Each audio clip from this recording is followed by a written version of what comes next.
दोस्तों, welcome to my option trading channel with Ajay. मेरे channel में आपका स्वागत है। आज हम बात करने वाले हैं और समझने वाले हैं कि कैसे इंट्राडे के लिए स्टॉक सेलेक्ट करना है और स्टॉक सेलेक्ट करके कैसे इंट्राडे में आप पैसा कमा सकते हैं। तो चलिए उसके बारे में हम बात करते हैं। तो सबसे पहले दो तीन पॉइंट आपको ध्यान देना होता है कि अगर आप इंट्राडे में स्टॉक सेलेक्ट करते हैं तो आपको ये देखना होता कि उसका वॉल्यूम सबसे ज़्यादा हो। सेकेंड, स्मॉल कैप में आपको नहीं जाना, छोटे शेयर्स में नहीं जाना है, क्योंकि उसमें अगर सर्किट लग जाता है, लोअर सर्किट या अपर सर्किट, तो आपको फिर क्या हो जाता है, खरीदने और बेचने में इंट्राडे के लिए मुश्किल हो जाता है। तो इस चीज़ों का ध्यान देना होता है। तो अभी चलिए उसको सेलेक्ट कैसे करना है तो उसके बारे में हम बात करते हैं। आपको NSE में जाना है। NSE आपको टाइप करना है गूगल में। NSE जैसे टाइप आप किए, अभी आप स्क्रीन पे देख सकते हैं। NSE टाइप करने के बाद स्क्रीन पे होम पेज पे ही यहाँ आप देखेंगे तो टॉप गेनर और टॉप लूजर आ गया। ये आपको 9:15 में करना है। मार्केट जैसे ओपन होता है आपको देखना है। इसके अलावा भी बहुत सारी चीज़ें हैं, बट मैं आपको सिंपल वे समझा रहा हूँ, क्योंकि ये जो है ईजी होता है कि आप सेलेक्ट कर सकते हैं। तो यहाँ आप देखेंगे टॉप गेनर और टॉप लूजर है। तो अभी विप्रो है, SCL टेक है, बजाज ऑटो है, हिंडाल्को है, टाटा मोटर्स है। तो आपको मॉर्निंग में डेटा मिल गया। नीचे देखेंगे तो लूजर में ग्रासिम है, HDFC बैंक है, बजाज फाइनेंस है, स्टेट बैंक ऑफ इंडिया है, ICICI बैंक है। तो अभी हमने ये 5 स्टॉक लूजर हो गया, 5 स्टॉक गेनर में हो गया। लेकिन इसके अलावा भी हमें एक चेक करना रहेगा कि हमें इंडिकेटर जो स्टॉक के लिए इंट्राडे के लिए है उसके बारे में मैं बात करता हूं कि स्क्रीन पे अब हम आ जाते हैं।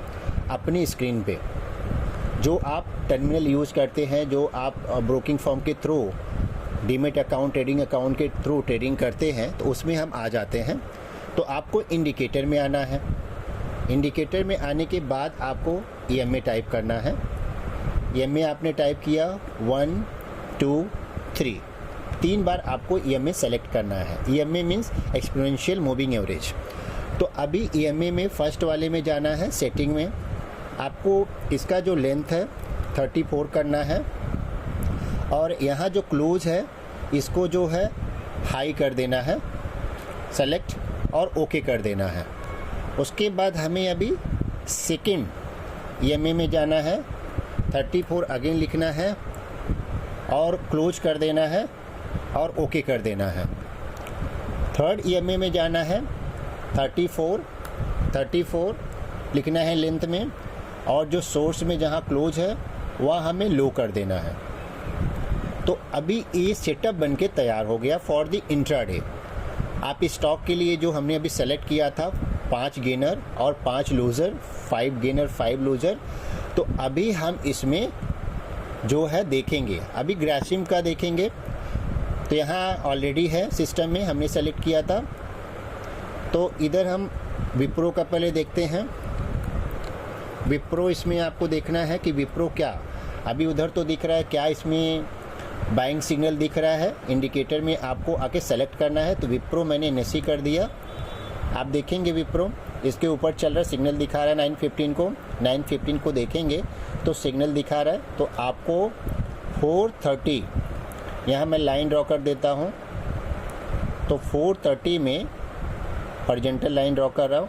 तो यहाँ देखेंगे 4:30 में ऑलमोस्ट 4:35 में सिग्नल दिखा रहा है। तो आपको यहाँ बाई करना है, क्योंकि अभी हमारा जो सेटअप है वो सेटअप में भी सिग्नल दिखा रहा है, NSE में भी दिखा रहा है। अब यहाँ देखेंगे आपने एंट्री किया अराउंड 4:34 से लेके 4:37 के बीच में, और विप्रो देखेंगे कितना ऊपर गया है, 464 गया है, ऊपर गया है। ठीक है। अब ये जो आप रिस्क रिवॉर्ड रेशियो देखेंगे तो आप चेक कर सकते हैं रिस्क रिवॉर्ड रेशियो कितना निकल के आता है। यहाँ आपने रिस्क रिवॉर्ड का लगा लिया, हम वो भी चेक कर लेते हैं। तो आपको अपने हिसाब से एंट्री इसके हिसाब से लेना है, लेकिन आपको एग्जिट जो होना है आप अपने हिसाब से हो सकते हैं। आपका टारगेट अगर आपने रिस्क रिवॉर्ड 1:2 रखे हैं तो आपको उसके हिसाब से निकल जाना है। अगर आपने 1:3 रखे हैं तो उसके हिसाब से आप एग्जिट हो सकते हैं, लेकिन एंट्री जो है हमेशा ये आपका जो सेटअप है जो मैंने बताया हूँ तो इसके हिसाब से आपको एंट्री लेना है। तो आप देखेंगे यहाँ अगर 435 में लेते हैं तो स्टॉक जो है हाई मारा है 464, तो आप कहीं भी बीच में निकल सकते हैं। तो रिस्क रिवॉर्ड रेशियो आप देखेंगे तो इसमें 8 का आता है। तो अगर आप 1 लाख रुपीज़ लगाते हैं तो आप सोच सकते हैं कि कितना आपका रिस्क 1:3 का भी ले सकते, बीच में भी निकल सकते हैं। तो ये अभी विप्रो का रहा। अभी हमने लूज़र में देखा था, अभी लूज़र में क्या है यहाँ देखते हैं कि अगर आपको शॉर्ट पोजीशन बनाना है, ग्रासिम का है, HDFC बैंक है, तो कोई भी इसमें से आप ले सकते हैं। तो फिर से हमें आना है अपनी साइट पे जो हमने सेटअप बनाया था। तो इसमें मैंने शॉर्ट के लिए हमने डाल दिया ग्रासिम का, फर्स्ट में आ गया NSE हमने टाइप करना है।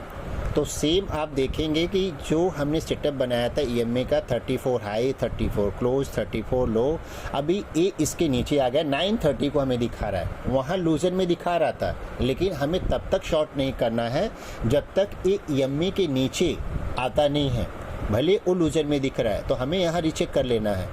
तो आप यहाँ देखेंगे कि प्राइस जो है अगर आप यहाँ शॉर्ट करते हैं तो 2080 रुपीज़ का, और आपका टारगेट क्या निकल के आ रहा है वो भी हम चेक कर लेते हैं। तो टारगेट आपका आ रहा है 2030 तक गया है, 38 तक गया है, ठीक है।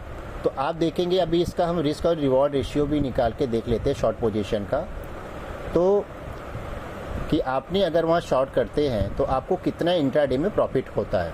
तो हमेशा ऐसे स्टॉक आपको सेलेक्ट करना होता है कि जो स्टॉक में मोमेंटम हो। अगर आप ऐसे छोटे स्टॉक कोई दूसरा लेके आप ट्रेड करते हैं रैंडम, तो आपको प्रॉफिट नहीं मिलेगा, आप स्टक हो जाएंगे ट्रेड में। तो अभी आप देखेंगे कि इसका जो रिस्क एंड रिवॉर्ड निकल के आ रहा है, यहाँ आपने लिया 6.16 का, अराउंड 7 का रिस्क एंड रिवॉर्ड निकल के आ रहा है। तो आप अगर यहाँ लेते हैं तो स्टॉप लॉस आपका ऊपर हो गया लाइन के ऊपर, और आपका यहाँ आप बीच में कभी भी निकल सकते हैं। जब तक कि लाइन के ऊपर क्रॉस नहीं होता तब तक आप ट्रेड में बने रह सकते हैं। तो ये एक एग्जांपल रहा जो इजी लेमन लैंग्वेज में मैंने आपको समझाया हूँ, और ये इंट्राडे स्टॉक के लिए बेस्ट इंडिकेटर है। आप इस इंडिकेटर को यूज़ करके आप पैसा कमा सकते हैं और इजीली कमा सकते हैं।